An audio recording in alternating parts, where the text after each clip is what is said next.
Hello everyone, welcome back to my YouTube channel bright future channel पे आपका स्वागत है।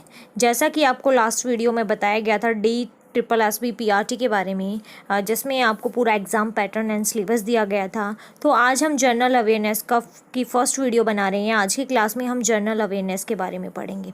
ओके, जनरल अवेयरनेस के अंतर्गत भी बहुत सारे हमारे टॉपिक है, सब टॉपिक्स, जिसके बारे में आपको बताया गया था वीडियो में। इस वीडियो में भी आपको शो किया जा रहा है, तो आप देख सकते हैं। यस, तो इसमें हमारे कौन कौन से मेन टॉपिक्स हैं। यस, फर्स्ट हमारा इन्वायरमेंट है। आपको बताया गया था इन्वायरमेंट से संबंधित आपसे जनरल अवेयरनेस में क्वेश्चन पुट अप किए जा सकते हैं। आपके आसपास जो भी कुछ हो रहा है सोसाइटी के अंतर्गत आपको पता होना चाहिए। सेकंड आ जाता है हमारा current affairs and events. Current affairs के बारे में आपको पता होना चाहिए, अभी करंट में क्या प्रॉब्लम चल रही है, क्या इशू है, उनकी क्या क्या इवेंट्स किए गए हैं, उन सब की नॉलेज आपको होनी चाहिए। नेक्स्ट है हमारा हिस्ट्री, पॉलिटिकल, सिविक्स, इन सब की नॉलेज आपको होनी चाहिए जनरली। उसके बाद constitution, sports, art and culture, social life, everyday science, scientific research, daily life के को ध्यान में रखते हुए ऑब्जर्वेशन वगैरह, तो ये सब हमारे जनरल अवेयरनेस के अंतर्गत आ जाती हैं। तो ये हमारे कुछ टॉपिक्स हैं, ठीक है। तो इनमें से हम आज बात करेंगे एक टॉपिक की, कॉन्स्टिट्यूशन यानी कि संविधान। उससे रिलेटेड कुछ क्वेश्चन यहाँ पर लिए गए हैं इस वीडियो में, जिसमें हम डिस्कस करेंगे, ठीक है। कॉन्स्टिट्यूशन से रिलेटेड क्वेश्चन जो हमारी जनरल अवेयरनेस, जो आपका DSSB-PRT है, उसमें 2 पार्ट में पेपर आएगा, जैसा आपको बताया गया था, पार्ट 1 एंड पार्ट 2। तो पार्ट 1 है, उसका फर्स्ट पार्ट है जो हमारा, वो है जनरल अवेयरनेस, जो आपका 20 मार्क्स का आएगा। तो उसके लिए हम ये प्रिपरेशन कर रही हैं। तो उसमें जनरल अवेयरनेस के अंतर्गत आज हम कॉन्स्टिट्यूशन रिलेटेड कुछ क्वेश्चन की बात करेंगे, ठीक है। तो यस, फर्स्ट क्वेश्चन आप स्क्रीन पर देख पा रही हैं। फर्स्ट क्वेश्चन है हमारा, विश्व में सबसे बड़ा संविधान किस देश का है।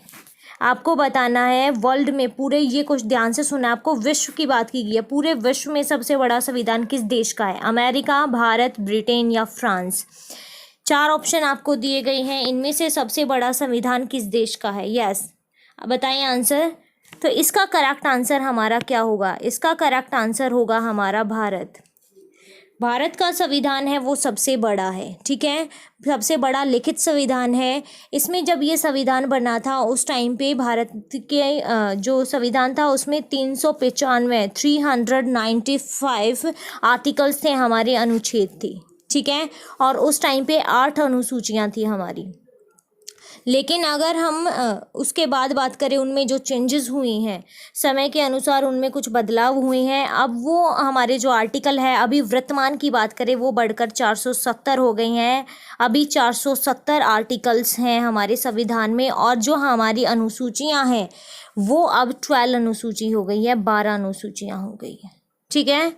तो ये बात आप याद रखेंगे। विश्व में सबसे बड़ा संविधान किस देश का है? हमारे अपने देश का है, भारत का है, जिसमें उस टाइम पे शुरुआत में जब ये बना तो 395 हमारे आर्टिकल्स थे और 8 अनुसूचियां थी उस टाइम पे, जो अभी वर्तमान में 470 आर्टिकल हो गई हैं एंड 12 हमारी अनुसूचियां हो गई हैं।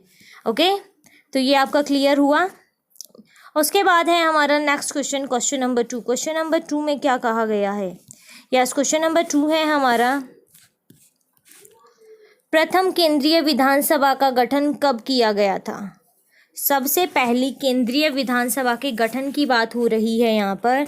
ये गठन कब किया गया था, ये बात पूछी गई है हमसे। ऑप्शन दिए गए हैं हमें 1922, 1920, 1921 एंड 1923। इनमें से कौन सा ऑप्शन हमारा करेक्ट है? कब केंद्रीय विधानसभा का गठन किया गया था? तो इसका करेक्ट आंसर है हमारा 1921, 1921 में हमारा विधानसभा का गठन किया गया था। जो हमारा 1919 का एक्ट था, भारतीय सरकार अधिनियम जो था, उसके द्वारा 1921 में विधानसभा का गठन किया गया था, केंद्रीय विधानसभा का। इसके प्रथम अध्यक्ष उस टाइम पे कौन थे? Frederick white. ओके, जो 1921 से 1925 तक उन्होंने अध्यक्षता संभाली। उसके बाद इसके दूसरे अध्यक्ष बने थे स्वराज पार्टी के विठल भाई पटेल, जो 1930 तक रहे। तो मेन आपको क्या बात याद रखनी है, केंद्रीय विधानसभा का जो गठन है वो 1921 में किया गया था और उसके प्रथम अध्यक्ष थे फ्रेडरिक हवाइट, 1921 से 1925, ठीक है। तो ये आपको क्लियर हुआ। उसके बाद बात करती हैं नेक्स्ट क्वेश्चन नंबर 3 की। क्वेश्चन नंबर 3 क्या है हमारा?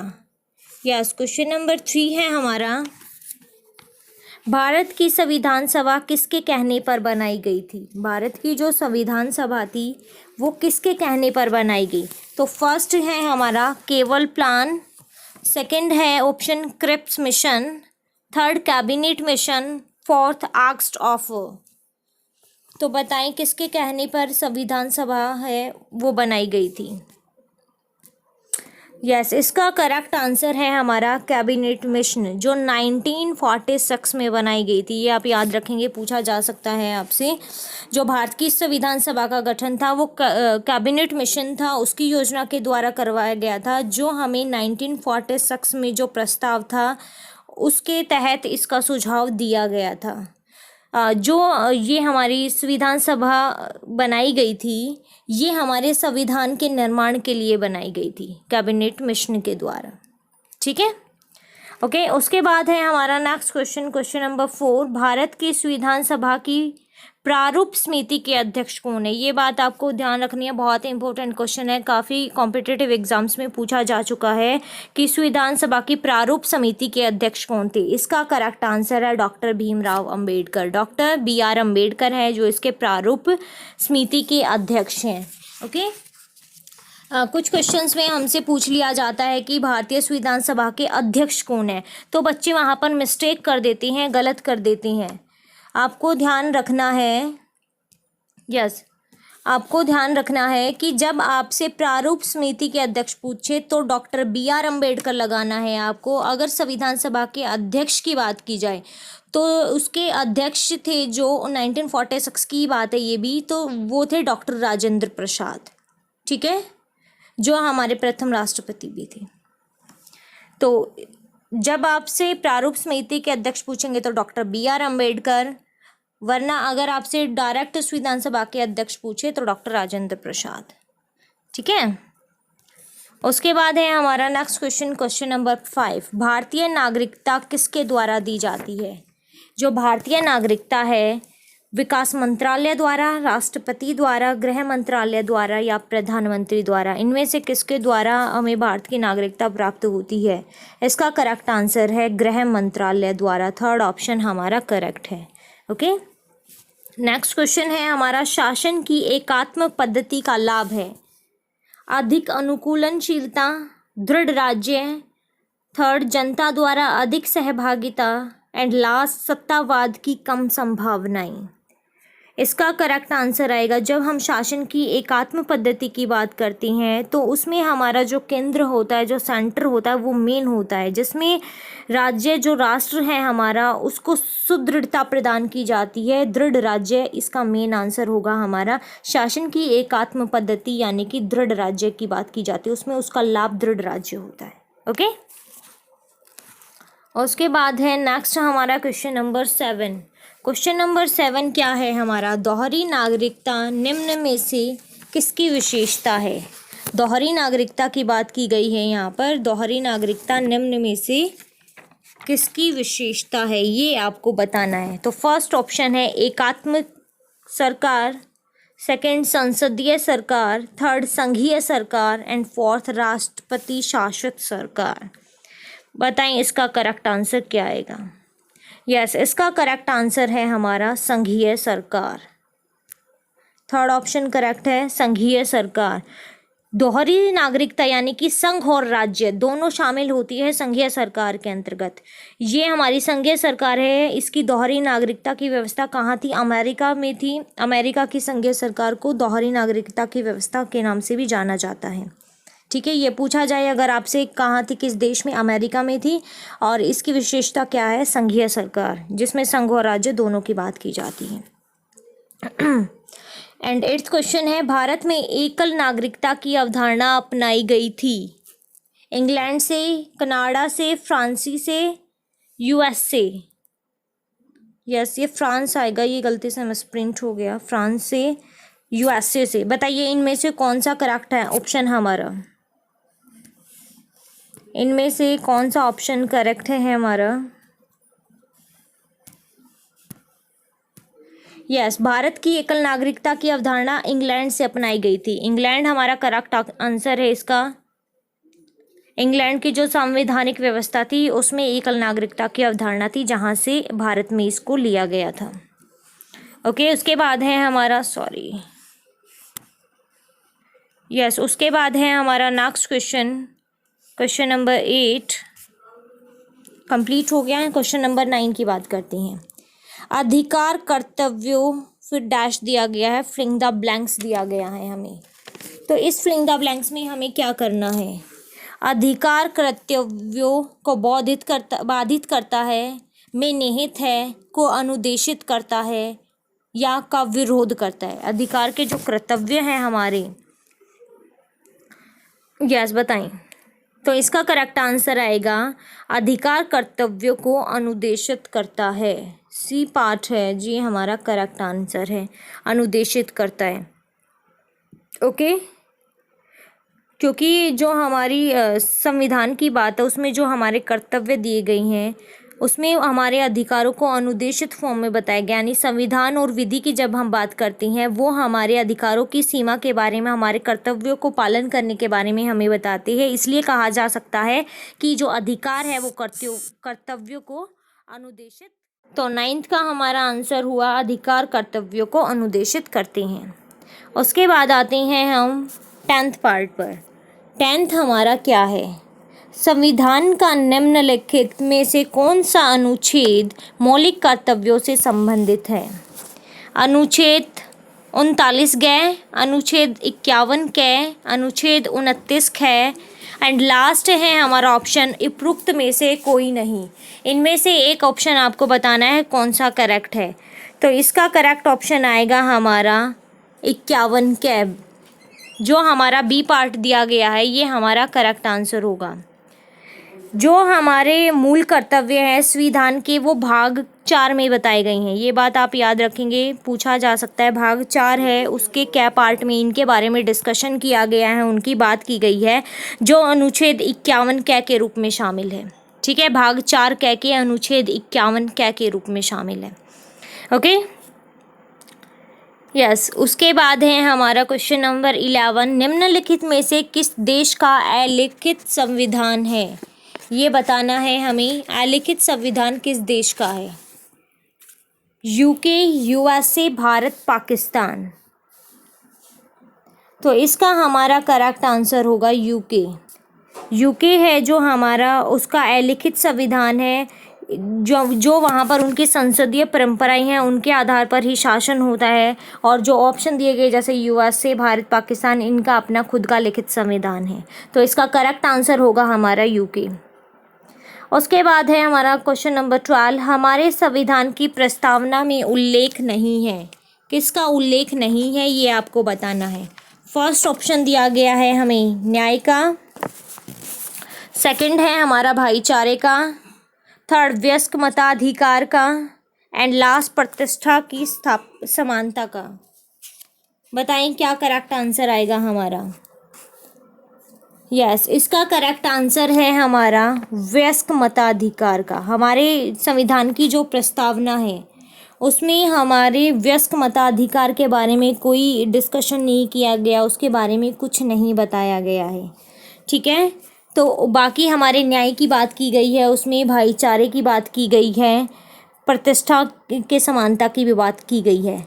लेकिन अगर हम प्रस्तावना से हटकर बात करें तो हमारे जो वयस्क मताधिकार की बात की गई है वो अनुच्छेद 326 में बात की गई है। जो हमारे आर्टिकल किस में बात की गई है? 326 आर्टिकल में वयस्क मताधिकार के आधार पर जो हमारे लोकसभा और राज्य विधानसभा है उनके निर्वाचन के उल्लेख की बात कही गई है। ठीक है, लेकिन हमारे संविधान की जो प्रस्तावना है उसके बारे में यहाँ पर उसमें वयस्क मताधिकार के बारे में कोई बात नहीं हुई है। ओके, उसके बाद है नेक्स्ट क्वेश्चन नंबर 13। भारतीय संविधान के अनुच्छेद 1 में यह घोषणा की गई है कि इंडिया अर्थात भारत डैश है। यस, इसका करेक्ट आंसर क्या आएगा हमारा? फर्स्ट है संघीय राज्य, राज्यों का संघ, एकात्मक विशेषताओं वाला राज्य, परिसंघ। यस, इसका करेक्ट आंसर है हमारा राज्यों का संघ। ख पार्ट है जो, वो हमारा करेक्ट है। जो हमारा भारत के संविधान था उसका भाग 1 के अनुच्छेद 1 में कहा गया था कि भारत अर्थात इंडिया राज्यों का संघ होगा। ओके, तो ये याद रखेंगे, राज्यों का संघ है वो भारत के संविधान के अनुच्छेद 1 में बात की गई है। उसके बाद है हमारा क्वेश्चन नंबर 14, निम्नलिखित में से कौन सा राजनीतिक अधिकार नहीं है? मत देने का अधिकार, चुनाव लड़ने का अधिकार, जीवन का अधिकार, सरकार के अधिशासी निकायों के पास शिकायत करने का अधिकार। यस, राजनीति अधिकार यानी कि पॉलिटिकल जो हमारे राइट्स है वो कौन सा नहीं है, ये बात ध्यान रखेंगे। क्वेश्चन ध्यान से पढ़ेंगे, इसमें नहीं की बात की गई है। जो है पहले हम उनको रॉन्ग कर देते हैं। मत देने का अधिकार, वोट देने का हमारा पॉलिटिक्स है, ये रॉन्ग हो गया। चुनाव लड़ने का भी हमारा है। जीवन का अधिकार कोई ऐसा हमारा पॉलिटिकल राइट नहीं है। सरकार के अधिशासी निकायों के पास शिकायत करने का अधिकार भी हमारा पॉलिटिक्स के अंतर्गत आता है। तो इसका करेक्ट ऑप्शन हुआ हमारा जीवन का अधिकार। तो राजनीतिक अधिकार कौन सा इनमें से नहीं है? जीवन का अधिकार। ओके, उसके बाद है प्रश्न नंबर 15। प्रश्न नंबर 15 है, ये क्या है हमारा, इसमें क्या कहा गया है? प्रश्न नंबर 15 में समवर्ती सूची में कितनी मदें हैं? समवर्ती सूची है उसमें कितनी मदें हैं? 47, 66, 97 या 99? समवर्ती सूची में हमारी 47 मदें हैं। तो फर्स्ट ऑप्शन हमारा करेक्ट है। आप ध्यान से सुनेंगे, जो हमारी आपको बताया गया था शुरुआत में हमारी 8 अनुसूचियाँ थी, लेकिन वो बाद में कितनी हो गई? 12 हो गई। जो हमारी 7वीं अनुसूची है उसको 3 सूचियों में विभाजित किया गया है, 3 भागों में बांटा गया है। कौन कौन सी अनुसूची है वो हमारी? सबसे पहली है संघ सूची, दूसरी है हमारी राज्य सूची और तीसरी है हमारी समवर्ती सूची। ओके, तो इसमें से जो संघ सूची है उसमें हमारी 97 मदें हैं, राज्य सूची में हमारे 66 मदें हैं एंड समवर्ती सूची जो लास्ट अभी बात की क्वेश्चन में पूछा गया है उसमें 47 मदें हैं। ठीक है, तो आप ये बात याद रखेंगे। ठीक है, टोटल हमारी यहाँ पर 8 ही थी शुरू में और बाद में 12 हो गई हैं। जो 7 है उसी के अंदर 3 पार्ट है, ये अलग से 3 नहीं है, इसी के पार्ट हैं 3। ओके, यस, तो इसका आंसर करेक्ट हो गया हमारा 47। उसके बाद है हमारा नेक्स्ट क्वेश्चन, क्वेश्चन नंबर 16। भारतीय संसद के अपर हाउस को किस नाम से जाना जाता है? भारतीय संसद है उसका अपर हाउस है, उसे हम किस नाम से जानते हैं? Senate, Rajya Sabha, house of lord, विधानसभा।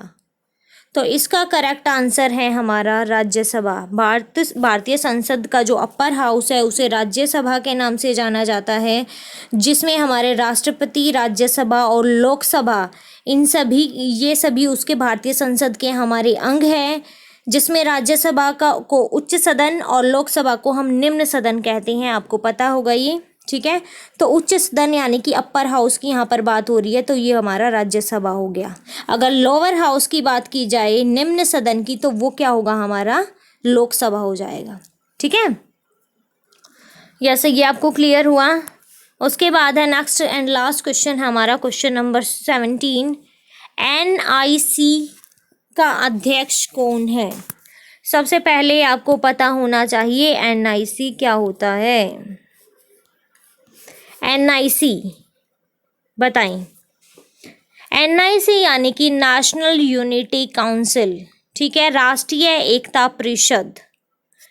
ठीक है, उसके अध्यक्ष कौन है ये इस क्वेश्चन में हमसे पूछा गया है। प्रधानमंत्री, वित्त मंत्री, राष्ट्रपति या गृह मंत्री? इसका करेक्ट आंसर होगा हमारा प्रधानमंत्री। NIC के अध्यक्ष प्रधानमंत्री होते हैं। अगर पूछा जाए आपसे कि इसका गठन कब हुआ था, जो हमारा सितंबर से अक्टूबर के बीच में 1961 में हुआ था। ठीक है, तो उस टाइम पे हमारे तत्कालिक प्रधानमंत्री की बात की जाए तो वो जवाहरलाल नेहरू थे। ठीक है। जिनके द्वारा जो जवाहरलाल नेहरू थे उनके द्वारा उस टाइम पे जो जिन समस्याओं से निपटने के लिए उन्होंने बात की वो थी हमारी जातिवाद, सांप्रदायिकता और क्षेत्रवाद। इन सब के बारे में हमने मेन बातें की थी। कुल मिलाकर एनआईसी के अगर अध्यक्ष की बात की जाए तो वो हमारे प्रधानमंत्री होते हैं, उसका ईसा एक अध्यक्ष होते हैं। जो एनआईसी की फुल फॉर्म आपको पता चल गई, राष्ट्रीय एकता परिषद, जो 1961 में बात हुई थी, इसका गठन हुआ था।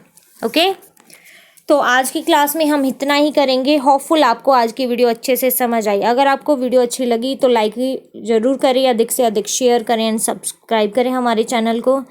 Okay, stay home, stay safe, thank you.